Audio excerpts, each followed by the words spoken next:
Hey guys, Professor Bill, Comic Book University, and I'm reading Black Panther, World of Wakanda, issue number 5. Now, I believe that this is the last issue that we're going to have. There may be more, but as of right now, issue 5 completely catches us up with Black Panther number 1 currently going on right now. Actually, Black Panther number 12 is about to release. So let's get into the story first, and then we'll talk more about that in a bit. Thumbtack. All right, so Falami basically gives Anika a PDA of some sort, like a iPad. I'm thinking maybe it's a Komodo card, but and if you don't know what a Komodo card is, basically it's a Wakandan invention. It actually came out a long time ago. It's not like a new thing where they actually have some kind of super like it was a PDA before there were really PDAs, and it had incredible technology in it. The holographic technology that currently the Stark Enterprises uses that was originally with the Black Panther and a whole bunch of stuff. They can actually shut down and control electronics with it, really advanced stuff. So I'd assume that this is a Komoyo card of some sort. Currently, the technology is so great that it's actually fiber woven, so it's actually in like a sash that can be used. So yeah, Wakanda, don't mess with their tech. They're awesome. So she gives her some kind of card and says, "Hey, listen, check this out. In 2 hours, go ahead and check this out because you're gonna love what you're about to see on this." Now, mind you, if you don't remember, Anika is in jail because she killed Falami's father. Yeah, Falami's father was a sex offender. He kind of deserved it, but it was against the law, and the Dora Milaje are supposed to uphold the law more than anything else. And as the captain of the Dora Milaje, Anika should have known better, but she just really wanted to go to prison and suffer consequences because she didn't want to acknowledge her feelings for Io. Anyway, getting back into it, guys, she tries to kill Falami actually goes and tries to kill Io. She sets up the camera thing so that Anika can watch it in jail. It doesn't quite work out because Io is freaking awesome, and even though Falami has these seriously enhanced abilities right now, she's probably I don't know if she's equal with the Black Panther, but she's close. She's close enough because she got these nanites injected in her, and we'll actually find out in this issue where that came from. Just a minute. What happens is she actually gets blinded. Io pulls out a dagger that she had hidden, and she blinds Falami. Takes out her right eye. Pretty cool. Just saying. So the we're gonna go later on the next day because Falami runs away. The Dormilaje are now given extra authority from Mistress Zola because they realize that the Black Panther is seriously like just all over the place, and he's grieving because his sister Shuri just died. So mind you, all this stuff is going on over in the Black Panther series. So yeah, there's a lot going on, and there's some serious stuff. Like the idea that Falami's father, Chieftain, was able to get away with not just doing the sex offender stuff that he did, actually like funneling women out, keeping them in cages, all sorts of crazy things. The fact that that was able to go undetected is anathema to the Wakandan royal family. So they cracked down on that crap hard. And Anika, before she actually went to prison for killing the chieftain, she actually sent some of the other Dora Milaje out in teams to find out what's going on in the other provinces. Because if this is happening here, who knows what else is happening? And apparently, with that information coming back now, yeah, a lot of bad things are happening. Guys, this is a very detailed book because they're trying to wrap this up. So, yeah, there is a lot going on. Long video, sorry.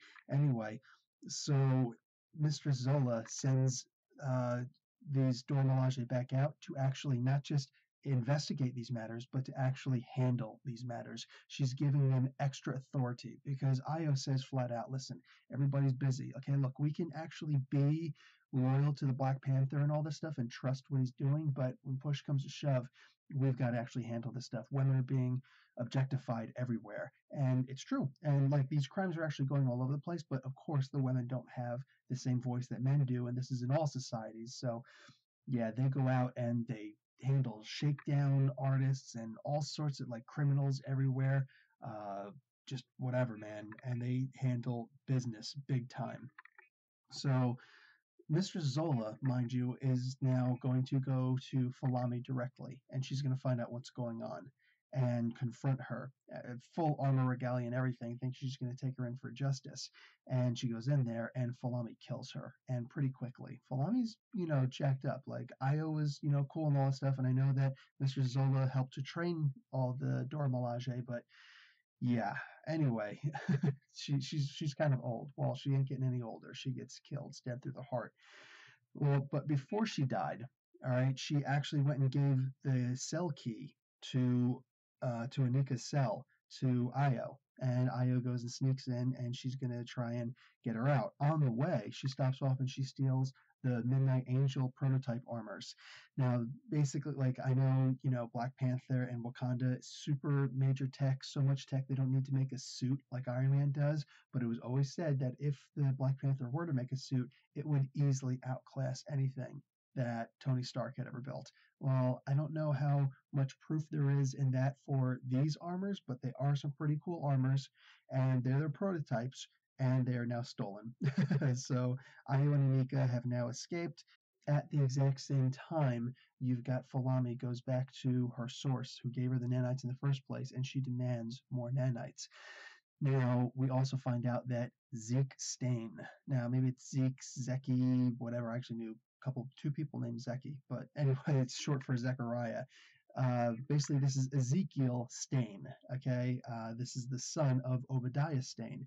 If that name's not particularly familiar to you, or you have a twitch in the back of your mind like, familiarity, go back and watch the first Iron Man movie. This actually happened in the comics, but it was detailed fairly well in the Iron Man movie, the first one, where the guy who had to take care of the business and Tony Stark directly in many ways after his parents died, that was Obadiah Stane. Yeah, that guy, his son. All right, his son is trying to infiltrate, and why wouldn't he? Because he's a jackass. So yeah, that's going on. And the new Midnight Angels, Anika and Io, they are now going to try and be like vigilantes within the borders of Wakanda, which is perfect because it's the Black Panther has to do so much. He's only one person. So now you've got they basically their own superhero team, vigilante superhero team inside the borders of Wakanda. Now, first off, this comic, I'm going to give this a B plus. I love this comic. It's so good. The thing that really kills me is the art in two factors. One, it doesn't always explain a lot of times the art can explain the message that the writer is trying to get across. The problem is if the art isn't good enough, it's not going to explain that. So when the writer leaves it to the artist to do that and the artist doesn't quite pick up that slack, not even picking up that slack, just picking up those cues or can't convey because the art isn't good enough, basically that's what's happening here, and that kind of hurts the comic a lot. The other thing that hurts the comic about the art is it's not that good. I mean, it looks like something that I could do on Microsoft Paint, which is the free program that any Windows computer gets. It's really just not that good. And it burns me. It hurts me. But the problem is I know that's one of the reasons why, hey, on my news channel, at Real Professor Bill, just Real Professor Bill on Facebook, I give news all the time, free news for whoever wants to check it out on Facebook. And just today I put out that, yeah, Ghost Rider comic was canceled. And most of that reason is because the art stunk. I feel like Marvel is really coming down bad with the art as of late. And just, it is what it is. And that's one of the problems that we're having with this particular comic also. The art is simply not that good. Like I said, it looks like it was done in Microsoft Paint. So yeah, B plus because it is good, but it's mostly because of the story and not because of the art. The art totally brings it down. But regardless, this brings us up to the current issue number 1, or the current series of Black Panther. So you can now read issue 1 if you haven't already, and you will be so up to date, more than someone who just started reading the Black Panther in the first place. Issue number 1, current, like this in last year. Anyway, so they're about to be up to number 12. Now, here's the thing I'm actually going to ask you guys because I see and I'm so happy that World of Wakanda gets so much love on my channel. Honestly, one of the main reasons why I do this, because I read the Black Panther also, but I don't do the reviews of it. And the reason why is because I do see that people do review the Black Panther on YouTube. The thing is, I never see anybody doing World of Wakanda, and it's very rare for me to even see the written word reviews on on the internet right now. So I do it because nobody else is doing it, and I really love these series. I love the stories coming out of Wakanda. It's just fantastic. It's almost perfect. So here's the thing: with this series ended, do you guys want me to start reading the regular Black Panther comics and doing reviews for them now that this one appears to have stopped? And if so, I know that I usually get a lot of views on it. I would actually need some people to actually state, at least give me, some kind of a comment. Yes, please read Black Panther. It shows that some people are actually listening to these. I mean, like this is a 10, 11-minute long review of a comic book, which is really long. But if you guys want me to read the Black Panther story, and I'll do an up till now, like issue 1 through 12. I could probably do that by next week if you want me to do that, and then I'll just keep on reviewing the comics week by or month by month after that. But yeah, I would actually need a sound off from you guys if that's what you want. Anyway, guys, in the meantime, Professor Bell, Comic Book University, class dismissed.